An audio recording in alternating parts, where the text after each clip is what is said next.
So this session is oriented to providing an employer viewpoint on financial incentives and a worker viewpoint on financial incentives. It's a stark contrast, perhaps, but that was intentional.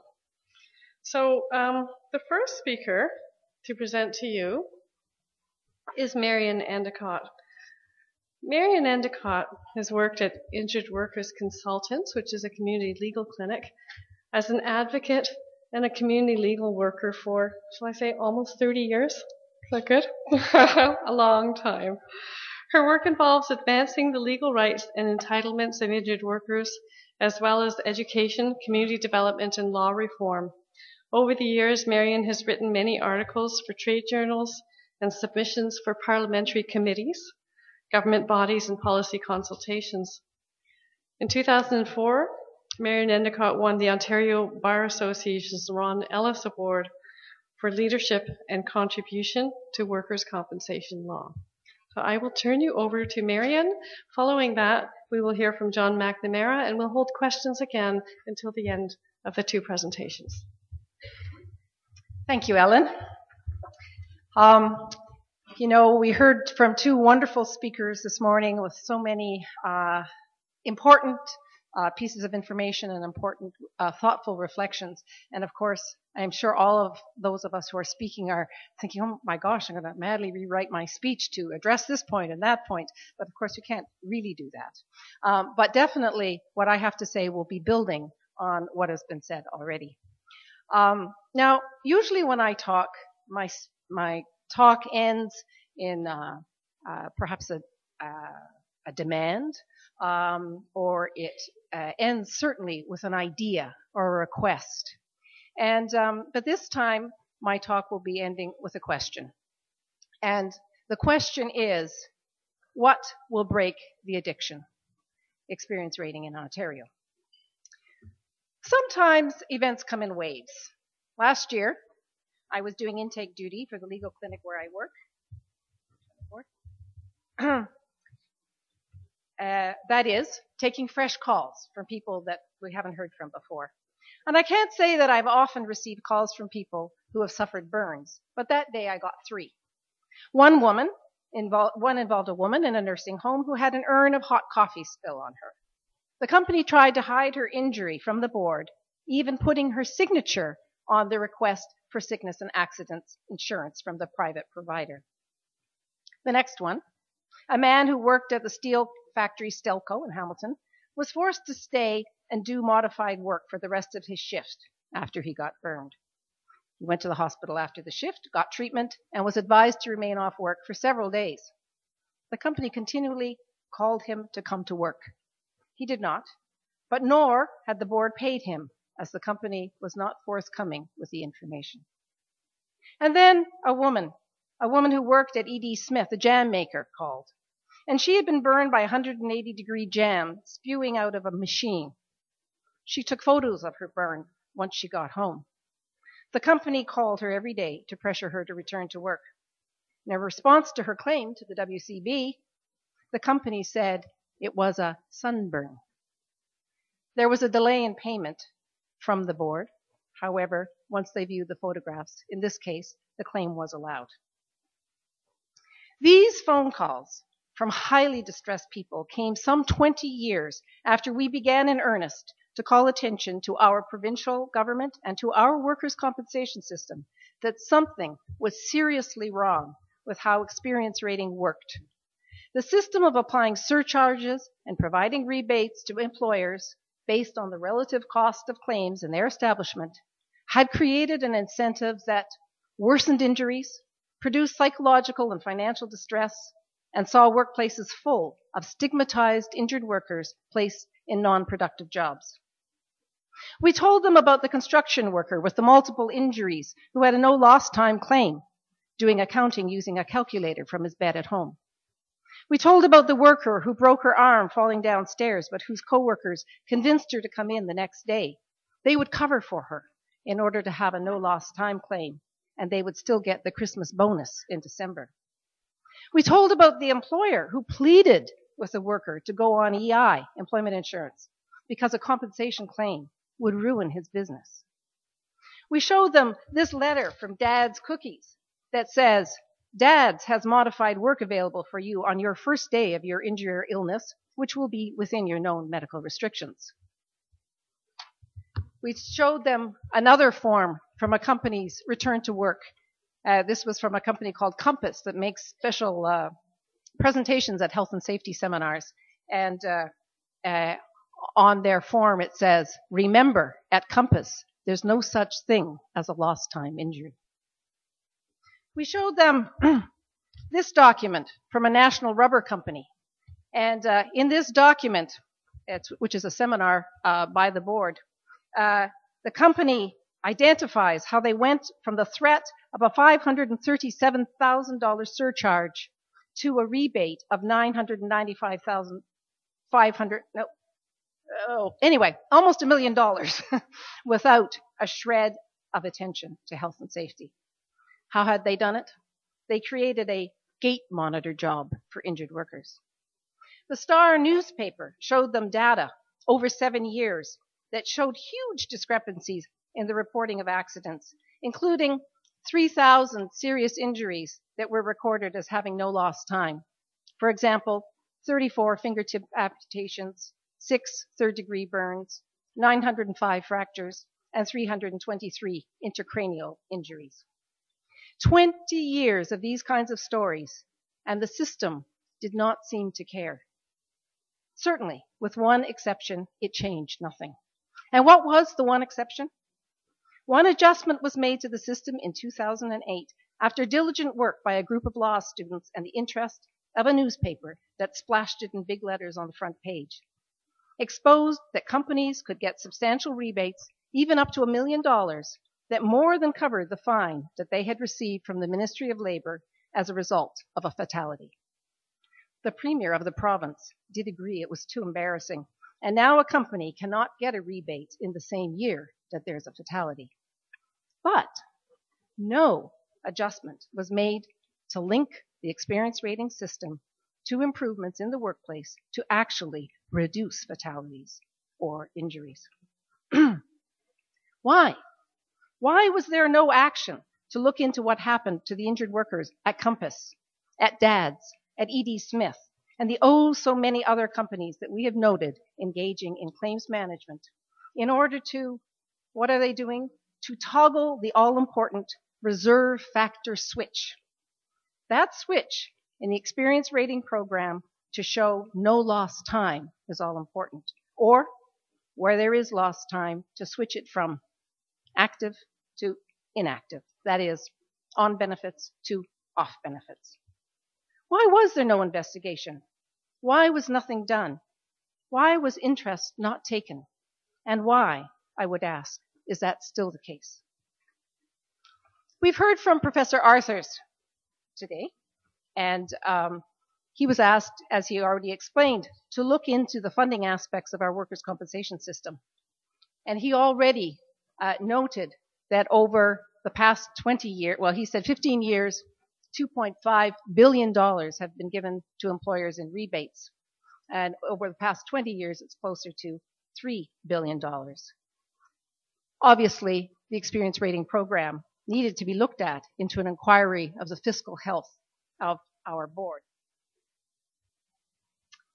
I was struck by a key statement of Professor Arthurs in his recent report, Funding Fairness, and in fact, he went over that statement today, so I'll be repeating. He indicated that he heard from about 50 injured workers who told of negative claims management experience.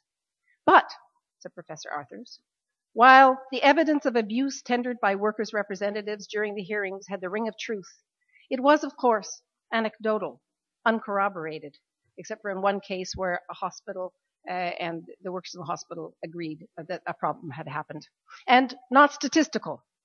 Consequently, there was no way of telling whether these incidents, and those reported in the Star in 2008, represent most or all cases of abuse, as employers contend, or merely the tip of the iceberg, as workers believe.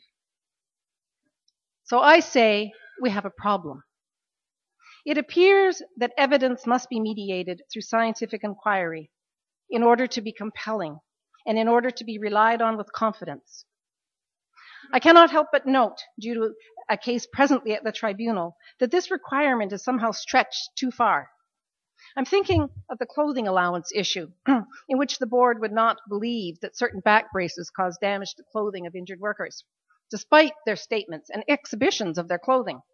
The board declared that injured workers had a vested interest in their statements, and so arranged for a robot to be developed that would wear a brace and clothing to see what would happen.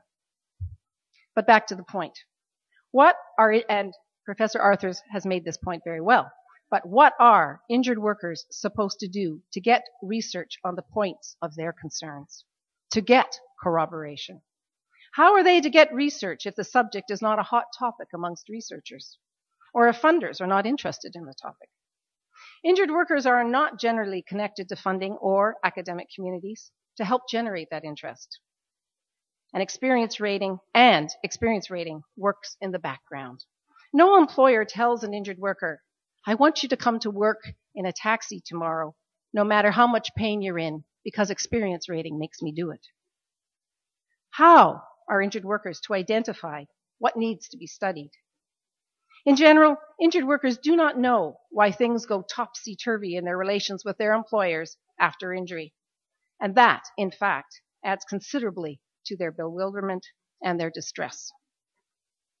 What research on experience rating has tended to show is that it provokes claims management, and this point has also already been made today.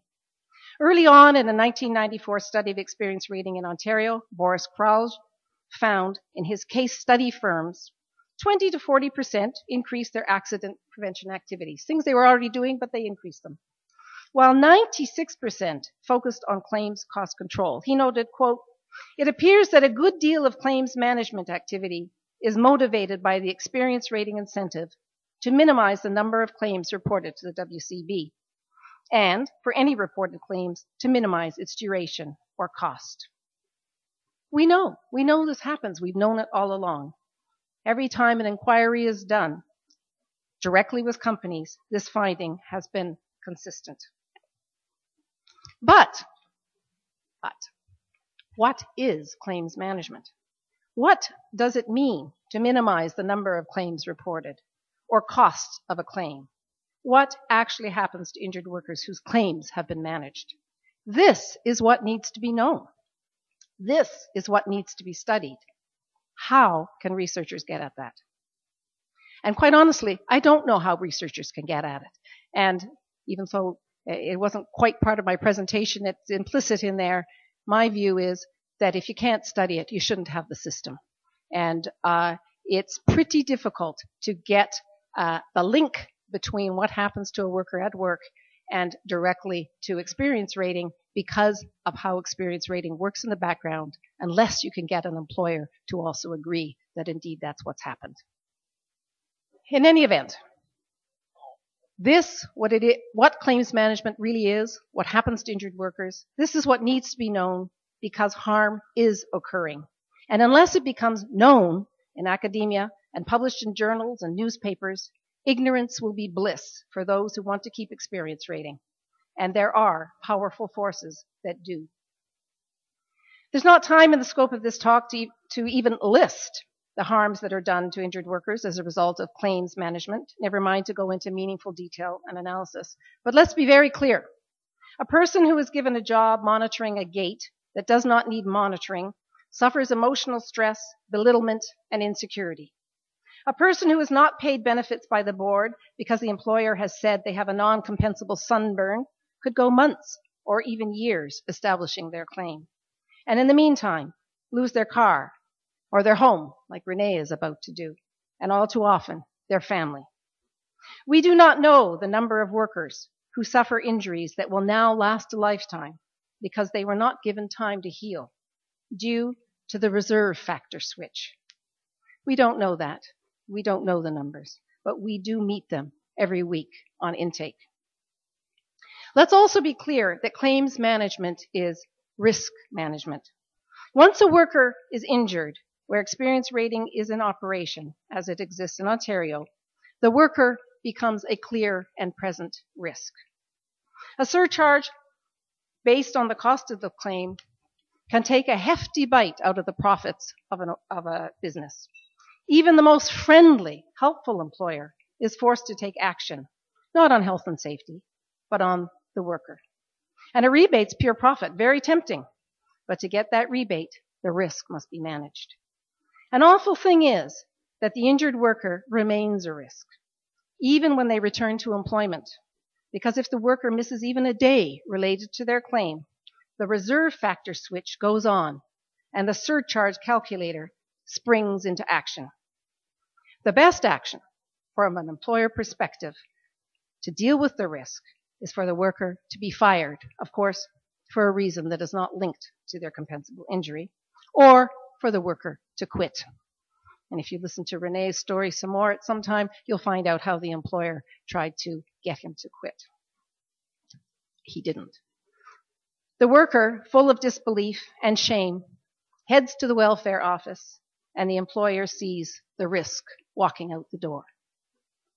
Now, some of this has been studied. Catherine Lapel, her paper on managing claims or caring for workers, the effects of the compensation process on the health of injured workers in 2007, has pointed out the negative health effects of the adversarial environment engendered by experience rating in Quebec and in Ontario. Joan Eakin, in her study on return to work in small workplaces, interviewed both employers and workers, and that's so good because then things pop up, and uncovered the trauma of the discourse of abuse. The recently published paper by Liz Manfield that reviews experience rating literature has identified many of the harms that we are aware of. But this research is clearly not enough. Injured workers' stories, such as I have outlined at the beginning, are still considered anecdotal. Another harm of experience rating is that it works against employment of injured workers, and I've already alluded to that. It has the effect of forcing workers back to work early, so they get a job right away. But this work is often harmful and certainly often ephemeral. The injured worker is a risk, and it's in the best interest of the employer, as already mentioned, to have them off the payroll. No permanent employment there, no security. The injured worker now, looking for a job with a new employer, faces the same stigma.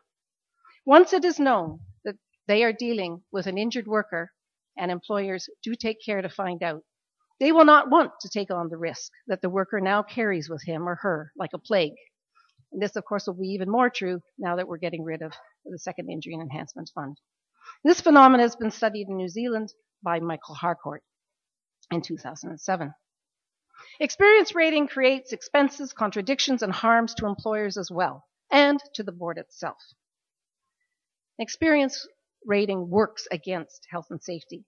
It was put in place in Ontario in the mid-1980s as a measure to encourage employers to provide healthier and safer workplaces and thus reduce accidents. And this was done on Paul Weiler's recommendation based on his intuitive presumption that it would work. And by the way, the government asked Professor Terence Eisen, who was speaking at this conference, to provide a review of Weiler's recommendations. Professor Eisen wrote a substantive critique, which included a warning about the negative consequences of experience rating. His warnings were not heeded, but they were prophetic. While some employers might indeed take health and safety improvement steps, no doubt about it, there is little concrete evidence that this occurs.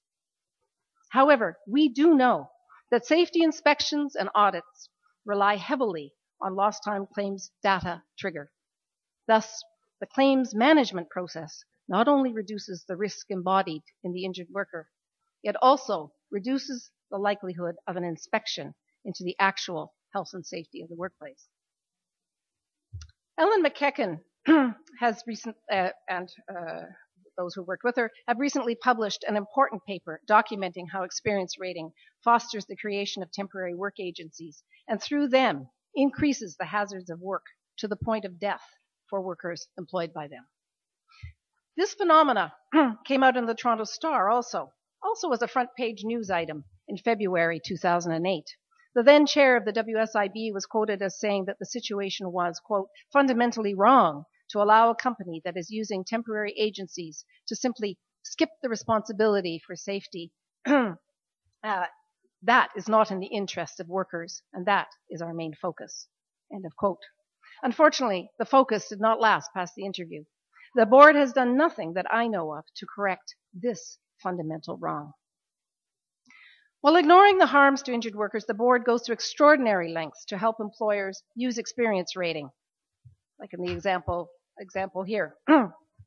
Regular educationals, quarterly statements on each worker's current claim to identify where the claims management can be most effective, and computer programs to help do the calculations, how to toggle the reserve factor switch. It's been so helpful, as we have noted, that employers have been paid already $3 billion in net rebates over the last 20 years. In helping to direct employers' attention to the claims control advantage of experience rating are innumerable employer consultants who make a living from this, and this has also been alluded to. These companies effectively show a company how they can move from a surcharge to a rebate without a single moment's reflection on the health and safety environment of the company. Take, for example, MComp, professional corporation who advertises on the internet. Just randomly found it. This company offers services to help an employer turn, quote, near surcharges into rebates. It claims, quote, through comprehensive and diligent claims management, MComp can turn your near experience from a cost center to a profit center, end of quote. It goes on helpfully to outline its claims management services in regard to the return to work process. Quote, we at MComp are very experienced at what is required for a successful return to work program. We will help an employer build a process that will either result in a return to work or the closure of WSIB benefits in cases where the worker does not return to work. End of quote. Why should an employer want a closure of WSIB benefits? Wasn't the bargain struck that employers would be protected from lawsuits by workers and that workers would receive benefits for as long as the disability lasts in a no-fault, non-adversarial system? When Sir William Meredith outlined his proposals for Ontario's compensation system, he founded it on what is known as the historic compromise, in which workers gave up their right to sue their employers for injury in exchange for secure compensation benefits for as long as the disability lasted. This compromise essentially provided two great financial securities, one for the employer, who would pay regular and knowable assessments, which would therefore be treated as costs of doing business, and one for the worker, who would have the security of benefits if injured and would not need the expensive services of a lawyer to obtain them. In the debate over who should pay for the system, Sir William Meredith concluded that it should be the employer alone. And this is not because it was an insurance system. The employer was protected from being sued. That's where that was settled. The reason was because the employer was in the best interest to pay.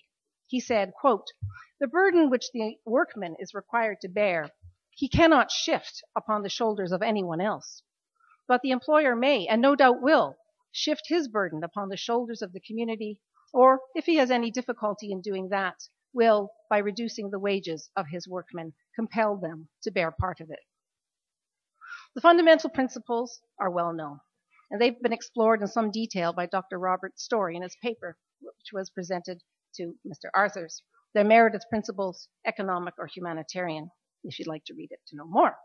But these 6 principles are a no-fault system, security of payment for as long as the disability lasts, employers pay, collective liability, a non-adversarial system, and a public system with an independent governing body. Without going into a detailed analysis, because we don't have the time, we can note that experience rating undermines all 6 of these good principles. Experience rating undermines the very essence of our compensation system from just about every way you look at it. Over these 20 years, we've persisted in trying to be heard, and every once in a while, the board will say, oh, yes, okay, well, let's have a closer look at this. The board kept telling us that research shows that experience rating improves health and safety, and finally we said, well, show us the research. We set up a meeting in 2004, and it was revealed that really there wasn't anything they could point to. And so we agreed together to work with them to develop a research project to study the matter. And as said the chief actuary, who was appointed as the board's lead in the project, he said, we'll settle this once and for all. Okay, we thought. The final result was not actually done in the study design that we agreed to. In any event, it still showed that gaming occurred. But nothing was done. Nothing was changed. The chair then assured us that a close examination of experience rating would be placed in the board's strategic plan, the Road to Zero, as it was called.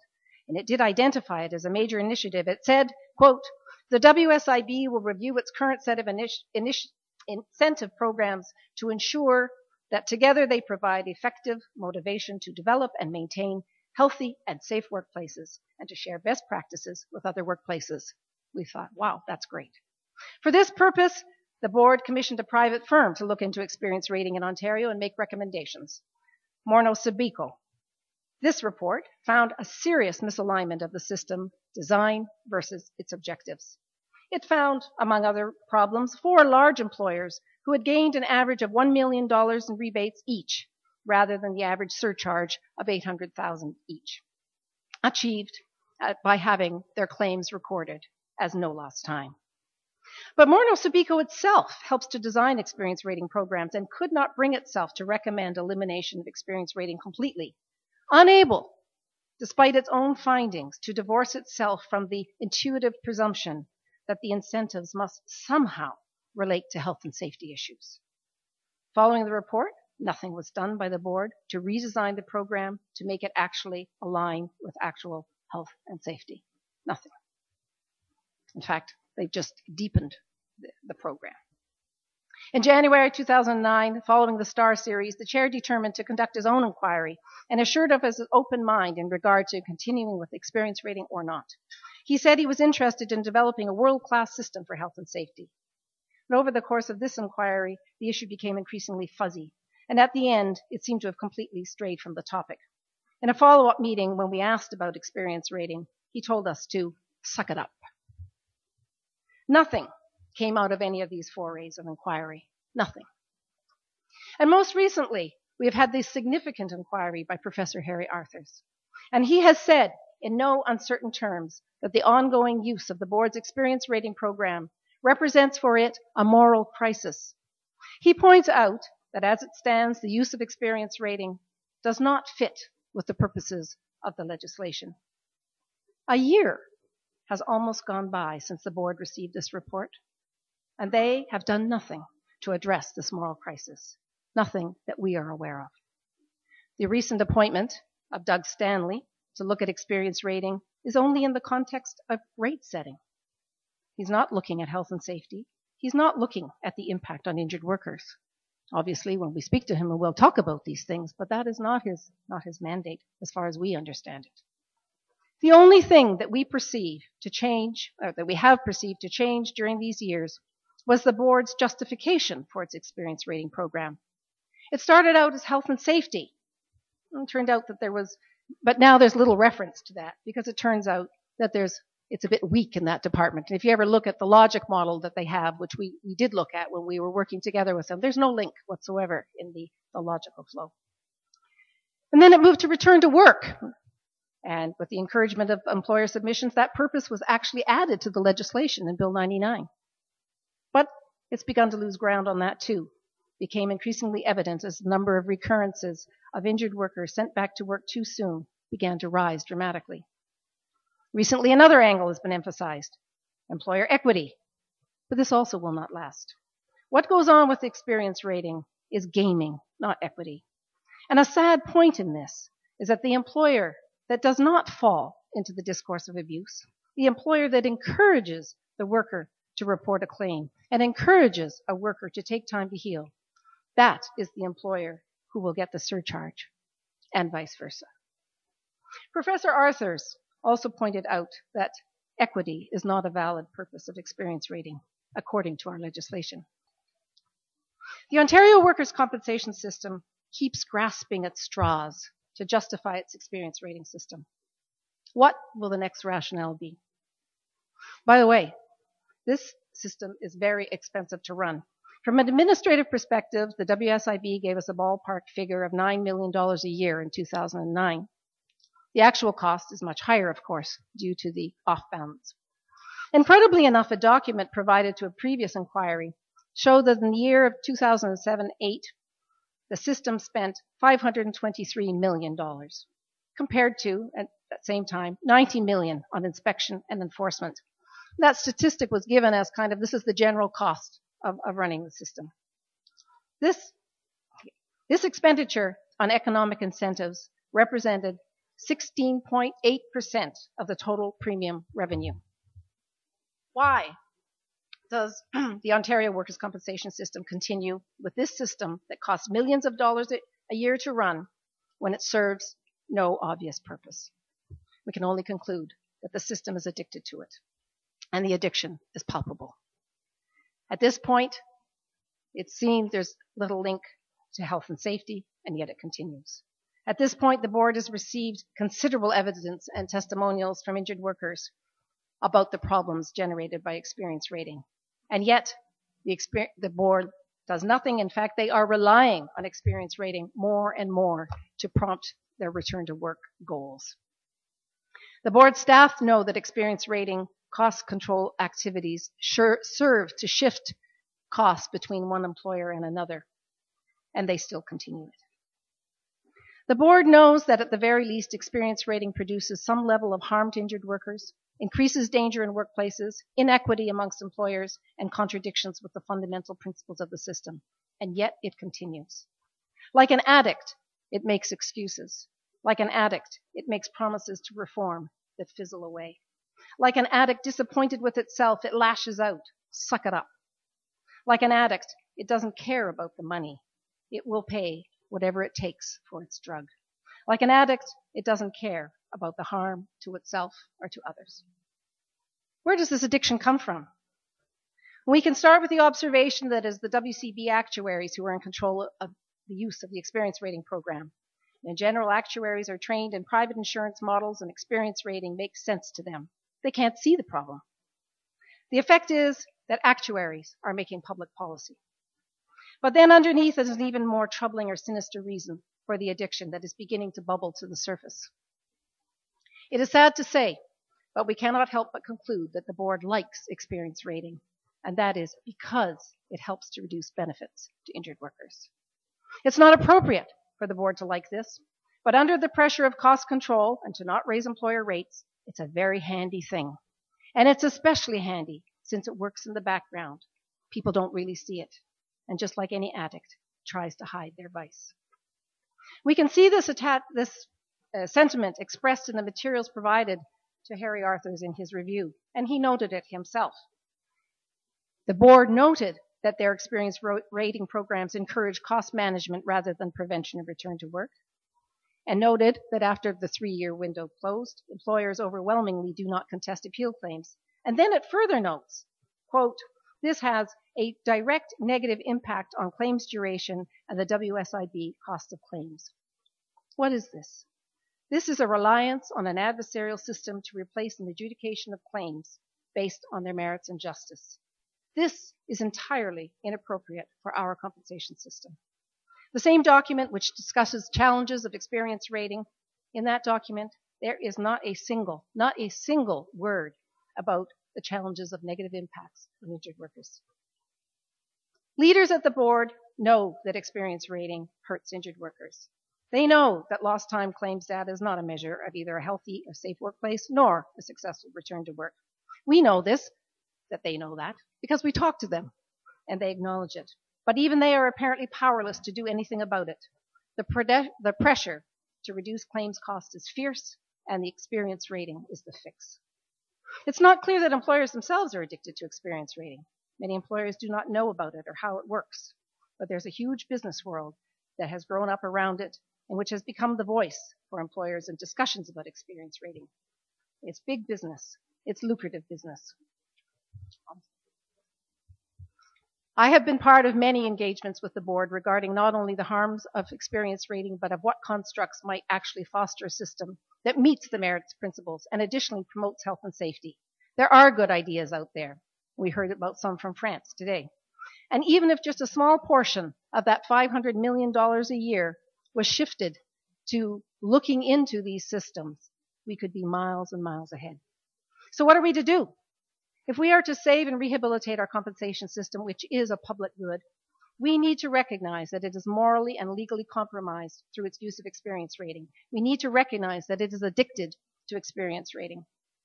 As has already been shown through the years, no amount of evidence of horrific experiences for injured workers that scar them physically and mentally, sometimes for life, no number of studies that show the system does not achieve what it was intended for, or lack of studies to show that it does, no amount of evidence that experience rating undermines the fundamental principles of the system, including that employers too should not be affected financially by a particular claim, no number of investigations and inquiries, even if they strongly indicate the use of experience rating currently constitutes a moral hazard. None of these will make any difference. We are in a situation of addiction. What can change this? What can force the addict to recognize and take responsibility for its own well-being and for the serious harm being done to others, to get help and to abstain from the fix?